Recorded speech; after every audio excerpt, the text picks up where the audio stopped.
जैसे आज हम पढ़ेंगे प्रतिरोधों का समांतर क्रम श्रेणी क्रम संयोजन में आए हुए सवाल। देखो, दिए गए विद्युत परिपथ में प्रवाहित धारा तथा 10 ओम के सिरों के बीच विभवांतर की गणना करनी है। हमको एक सर्किट दिया, परिपथ दिया हुआ है, ठीक है। इसके बीच का विभवांतर कितना, 15 वोल्ट दिया। इसमें दो रेजिस्टेंस जुड़े हुए हैं, दो प्रतिरोध जुड़े। कौन जुड़ा है, R1 और R2, ठीक है। फिर क्या लिखेंगे, इसको मान लिया R1, मान लिया इसको R2, 10 ओम ये दिया, 20 ओम दिया। माना कि जो है चित्र में प्रतिरोध R1 व R2 किसमें है, श्रेणी क्रम में जुड़े हैं। अतः इनका तुल्य प्रतिरोध कितना हो जाएगा, R1 बराबर R1 प्लस R2 हो जाएगा। क्यों? क्योंकि अगर हम जानते हैं कि जो अगर प्रतिरोध अगर मान लो R1, R2, R3 and so on अगर श्रेणी क्रम में है तो R तुल्य प्रतिरोध क्या आता है, R1 plus R2 plus R3 plus and so on जुड़ जाता है ना। यही प्रतिरोध अगर हमारे समांतर क्रम में हो, समांतर क्रम में होता है तो क्या होता है, 1/R बराबर क्या होता है, 1/R1 plus 1/R2 plus 1/R3 plus and so on. जितने भी प्रतिरोध होंगे अगर समांतर क्रम में है तो ये वाला फार्मूला लगेगा, श्रेणी क्रम में है तो ये वाला फार्मूला लगेगा। तो चूंकि क्या है, इसमें 10 ओम और 20 ओम के हैं, ठीक है। तो यहाँ पे क्या हो जाएगा, इनके बीच का तुल्य प्रतिरोध कितना हो जाएगा, R1 प्लस R2 हो जाएगा, 30 ओम आ जाएगा। अच्छा, विभवांतर परिपथ में प्रवाहित धारा ज्ञात करनी है। अब पूरे परिपथ का हमको क्या पता चल गया, प्रतिरोध पता चल गया, ठीक है। B पता है तो B बराबर IR से I बराबर क्या हो जाएगा, B/R हो जाएगा। बोलो, यहाँ पे रख देंगे तो विभवांतर कितना था, 15 वोल्ट था और प्रतिरोध कितना है, 30 ओम है, ठीक। काट दोगे 1/2 आएगा, 1/2 मतलब कितना, 0.5। और करंट का मात्रा क्या होता है, एम्पियर होता है। अतः परिपथ में प्रवाहित धारा कितनी है, 0.5 एम्पियर है। अच्छा, अब क्या कह रहा है, धारा पता चल गई। मैंने क्या कहा था, अगर श्रेणी क्रम संयोजन है तो क्या होगी, सब में धारा सेम ही रहेगी, वोल्टेज सबका अलग अलग होगा।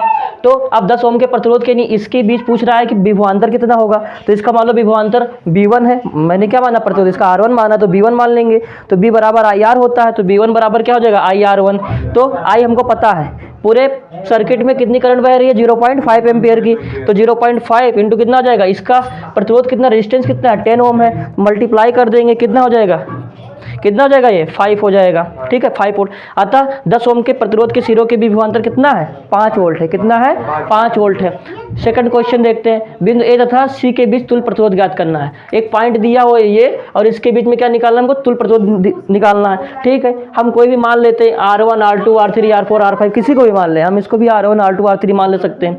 अच्छा, पूरे फिगर में क्या है, देखो यहाँ पे दो एक ही सर्किट है, एक ही सर्किट में ही एक ही तार में कितने प्रतिरोध लगे हुए हैं, ये भी लगे हुए हैं। लेकिन ये वाला जो क्रम है ये समांतर क्रम दिखा रहा है ना।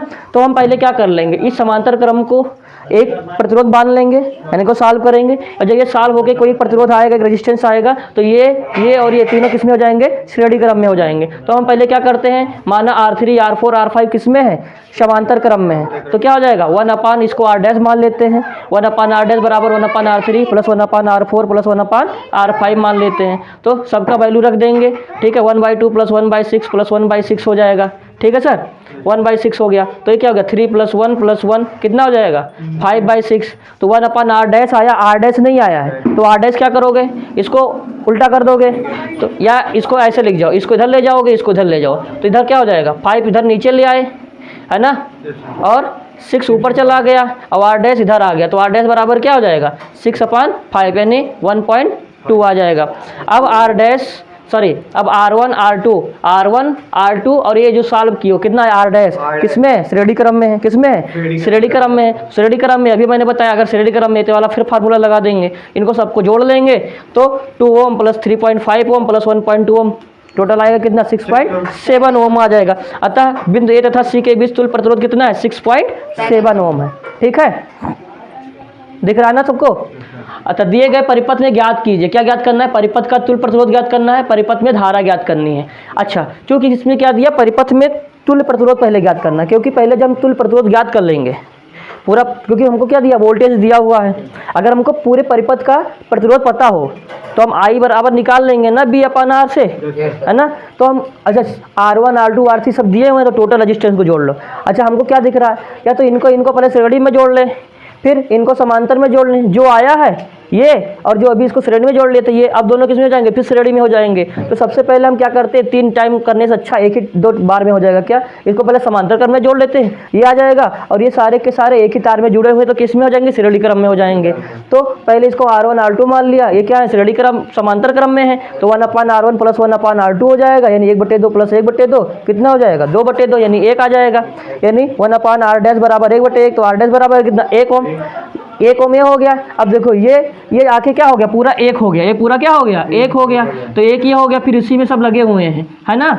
तो तीनों क्या हो जाएंगे, तीनों किस में हो जाएंगे, श्रेणी क्रम में। तो अब क्या लिखोगे, R' R3 और R4 किस में है, श्रेणी क्रम में है, तो इनके बीच का तुल्य प्रतिरोध कितना हो जाएगा, तुल्य प्रतिरोध कितना हो जाएगा इनका, जोड़ लो सबको, कितना आया, 1 + 1 + 1 3 ओम हो जाएगा। अब 3 ओम आ गया, आप परिपथ में धारा निकाल लोगे, वोल्टेज दिया हुआ है, वोल्टेज क्या दिया है, B बराबर 3 वोल्ट दिया है। अभी R बराबर कितना आया तुम्हारा, 3 ओम, और I बराबर क्या होता है, B/R, तो 3/3 बराबर कितना, 1 एम्पियर।